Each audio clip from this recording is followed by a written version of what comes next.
Halo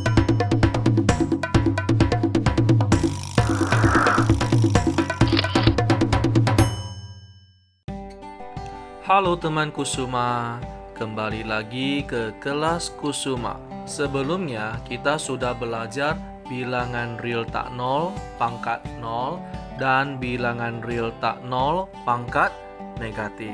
Hari ini kita akan masuk ke materi bentuk akar. Ayo kita amati dulu. Mari kita ingat kembali materi tentang teorema Pythagoras yang sudah kalian pelajari di kelas 8. Apakah kalian masih ingat?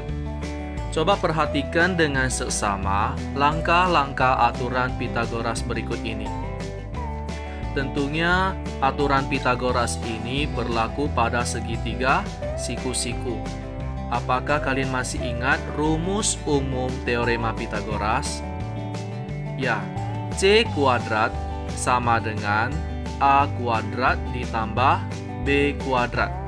C berarti sisi miring, ya. Jadi untuk mendapatkan panjang sisi miring segitiga siku-siku ini, kita akarkan kedua ruas kiri dan ruas kanan. Setelah itu dapatlah C sama dengan akar dari A kuadrat ditambah B kuadrat. Dapatlah kita persamaan umum untuk mencari panjang sisi miring segitiga siku-siku. Apakah ada timbul pertanyaan? Coba kalian amati proses mendapatkan panjang sisi miring pada segitiga siku-siku tadi dengan menerapkan aturan Pythagoras. Ada yang mau ditanyakan kah? Benar. Apa hubungan antara pangkat kuadrat dan akar kuadrat? Semoga setelah menonton video ini terjawab pertanyaan ini. Baik, kita lanjut. Ayo kita amati. Yang pertama, bagaimana kita mendapatkan akar kuadrat dari suatu bilangan? Contoh, Aira mempunyai selembar kain berbentuk persegi dengan luas 14.400 cm persegi untuk membuat taplak meja. Untuk mempercantik taplak, Aira akan menambahkan renda di sekeliling taplak. Berapa meter panjang minimal renda yang diperlukan? Misalkan panjang sisi kain adalah A cm, maka luas kain adalah A kali A atau A kuadrat.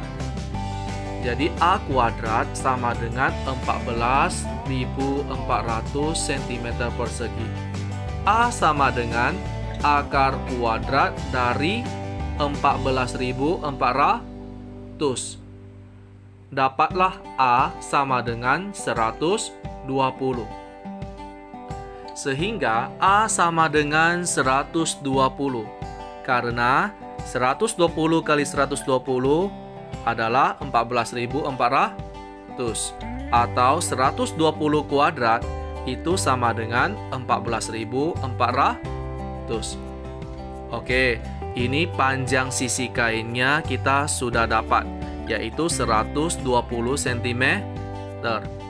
Sekarang yang mau kita cari adalah panjang minimal renda yang diperlukan untuk jadi renda di sekeliling taplaknya. Artinya kita harus menghitung keliling persegi itu. Jadi 4 dikali sisinya atau 4 kali A sama dengan 4 kali 120 cm. Dapatlah 480 cm. Jadi, panjang minimal renda yang diperlukan adalah 480 cm atau bila diubah ke dalam bentuk meter menjadi 4,8 meter. Coba lihat contoh berikut ini.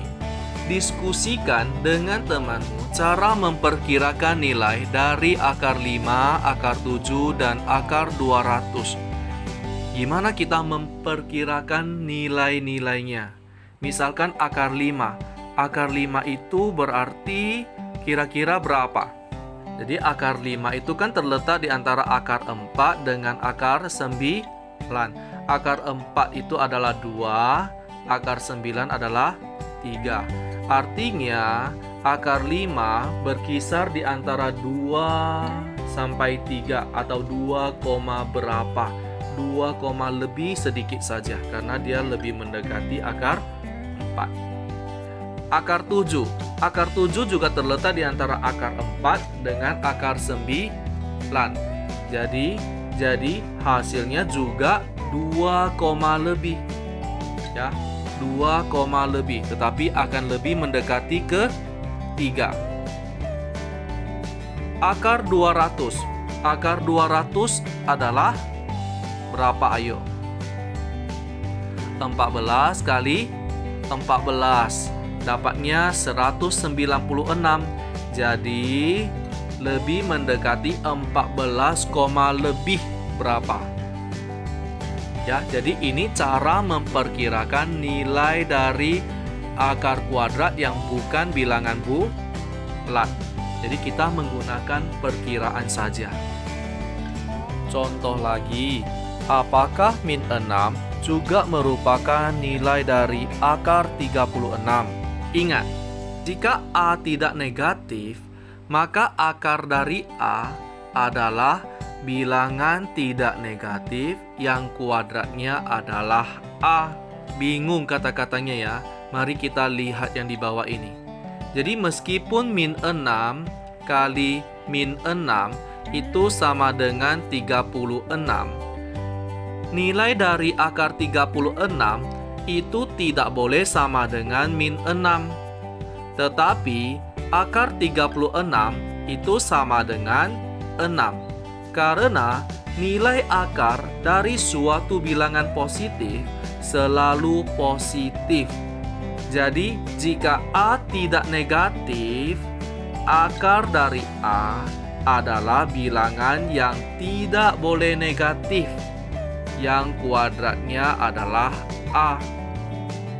Oke, sekarang masuk yang kedua. Bagaimana mendapatkan akar pangkat N dari suatu bilangan?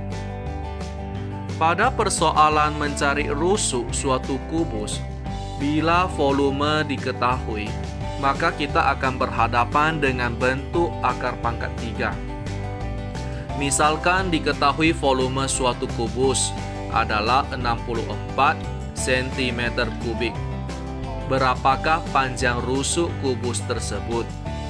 Misalkan panjang rusuk tersebut adalah K, maka volume kubus adalah, ya, rumus volume kubus adalah sisi kali sisi kali sisi. Ya. Jadi volume sama dengan K pangkat 3. Volume yang diketahui adalah 64 cm3 sama dengan K pangkat 3. Jadi K sama dengan akar 3 dari 64. Jadi bagaimana kita memperoleh nilai K? Ingat, 4 kali 4 kali 4 itu sama dengan 4 pangkat 3 atau sama dengan 64. Jadi akar 3 dari 64 itu adalah 4. Jadi panjang rusuk kubus tersebut adalah 4 cm. Mari kita perhatikan juga contoh berikut ini. Minus 2 pangkat 5. Itu artinya minus 2 kali minus 2 kali minus 2 kali minus 2 kali minus 2. Dan dapatlah hasilnya minus 32. Sehingga akar 5 dari minus 32 itu sama dengan minus 2. Berikutnya, 3 kali 3 kali 3 kali 3. Dapatlah 81. Artinya akar 4 dari 81 adalah 3. Berikutnya, min 3 kali min 3 kali min 3 kali min 3. Dapatlah 81. Nah, ini sebuah pertanyaan. Apakah akar 4 dari 81 adalah minus 3? Jelaskan. Ingat, tadi sebelumnya juga sudah dijelaskan. Jika A tidak negatif, maka akar N dari A sama dengan B jika B pangkat N sama dengan A dan B tidak negatif. Artinya, jika A itu angka yang di dalam akar itu tidak negatif, maka hasilnya juga tidak boleh negatif. Dan jika A negatif dan N ganjil, maka akar N dari A sama dengan B jika B pangkat N sama dengan A.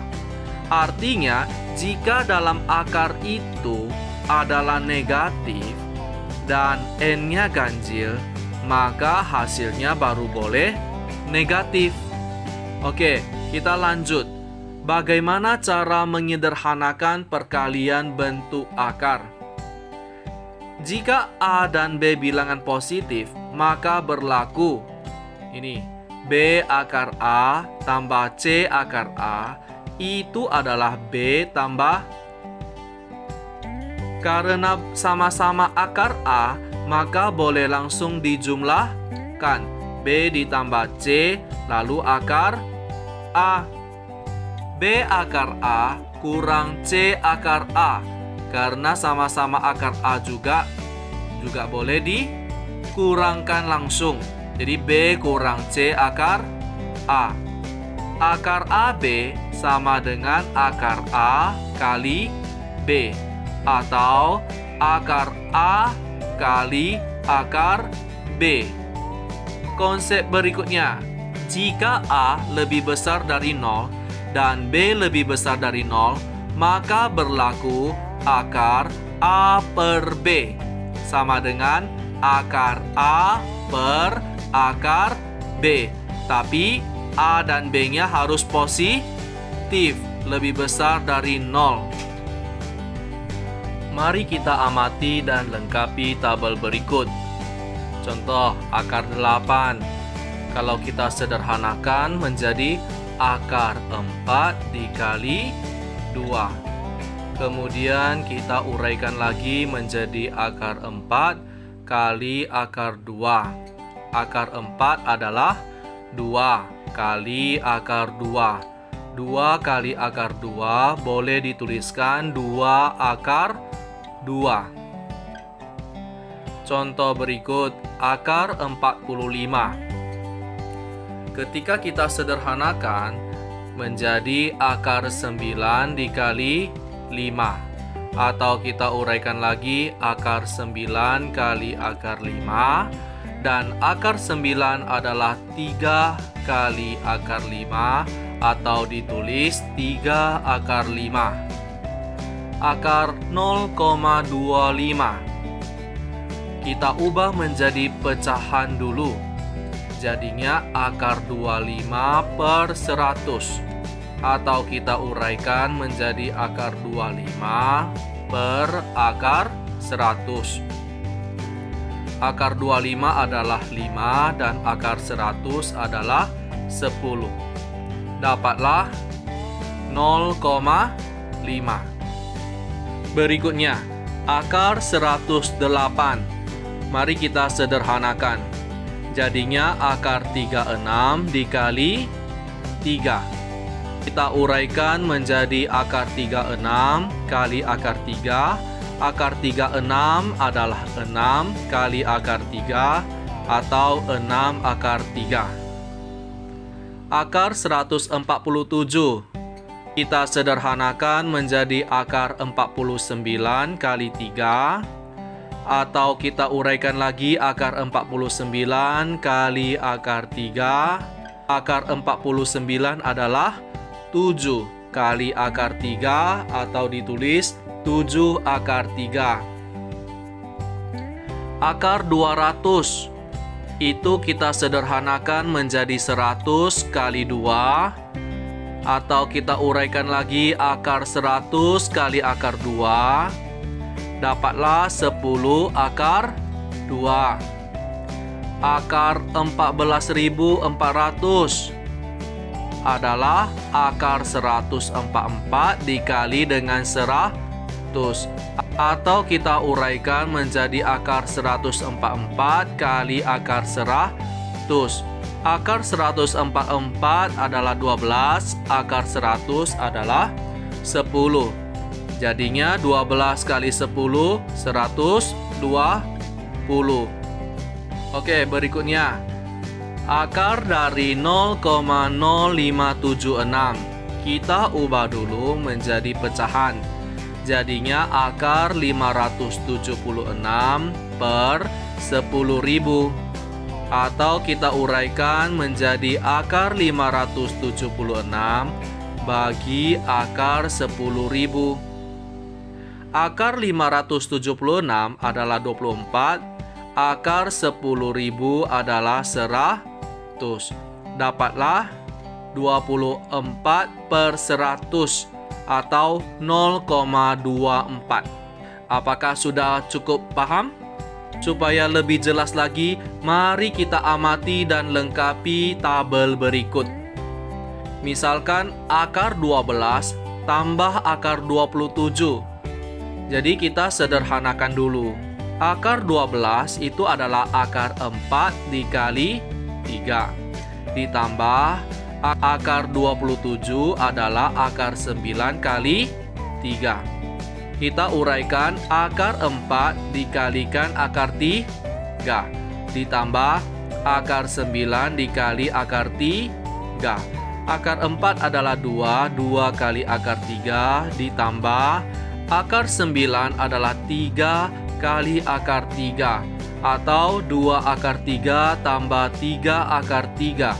Karena sama-sama berakar 3, maka bisa kita jumlahkan 2 dan 3-nya. Jadi 2 tambah 3 akar 3. Dapatlah 5 akar 3. Contoh berikutnya, akar 8 tambah akar 18 kurang akar 32. Mari kita sederhanakan. Akar 8 berarti akar 4 kali 2, ditambah akar 18 berarti akar 9 dikali 2, kurang akar 32 berarti akar 16 dikali 2. Kita uraikan lagi akar 4 dikali akar 2, ditambah akar 9 kali akar 2, dikurang akar 16 kali akar 2.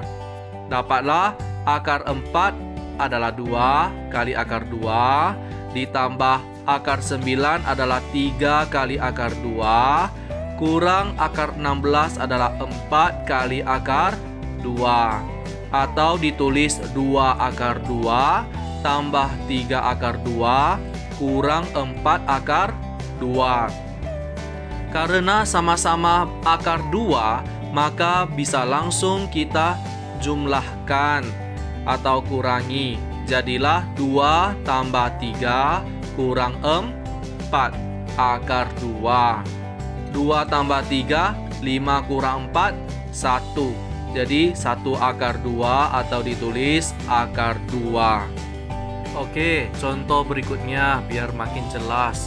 Akar 20 tambah akar 45. Kita sederhanakan dulu. Akar 20 adalah akar 4 dikali 5.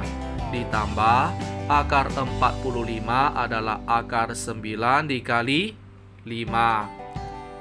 Kita uraikan lagi menjadi akar 4 dikali akar 5. Ditambah akar 9 dikali akar 5. Akar 4 adalah 2 kali akar 5, ditambah akar 9 adalah 3 kali akar 5. Dapatlah atau ditulis 2 akar 5 ditambah 3 akar 5. Karena akarnya sama, maka bisa langsung kita jumlahkan. 2 ditambah 3 akar 5 atau 5 akar 5. Oke, contoh berikutnya lagi. Akar 48 tambah akar 108 kurang akar 27. Kita sederhanakan dulu. Akar 48 adalah akar 16 dikali 3 ditambah akar 108 adalah akar 36 dikali 3 kurang akar 27 berarti akar 9 dikali 3. Kita uraikan menjadi akar 16 dikali akar 3 ditambah akar 36 dikali akar 3 dikurang akar 9 dikali akar 3. Akar 16 adalah 4 kali akar 3 tambah akar 36 adalah 6 kali akar 3 dikurang akar 9 adalah 3 kali akar 3. Atau ditulis 4 akar 3 tambah 6 akar 3 kurang 3 akar 3. Karena sama-sama berakar 3, maka bisa langsung dijumlahkan juga. 4 tambah 6 kurang 3. 4 tambah 6, 10 kurang 3, dapatlah hasilnya 7 akar 3.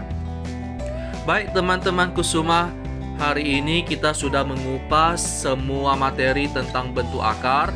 Tadi kita sudah belajar bagaimana cara mendapatkan akar kuadrat dari suatu bilangan. Kemudian bagaimana mendapatkan akar pangkat n dari suatu bilangan. Dan yang terakhir adalah menyederhanakan perkalian bentuk akar. Apakah adik-adik semua sudah paham terhadap materi ini? Kalau belum paham, silakan dinonton kembali. Dan bila video ini bermanfaat, silakan share ke teman-teman. Dan sampai jumpa lagi di video berikutnya.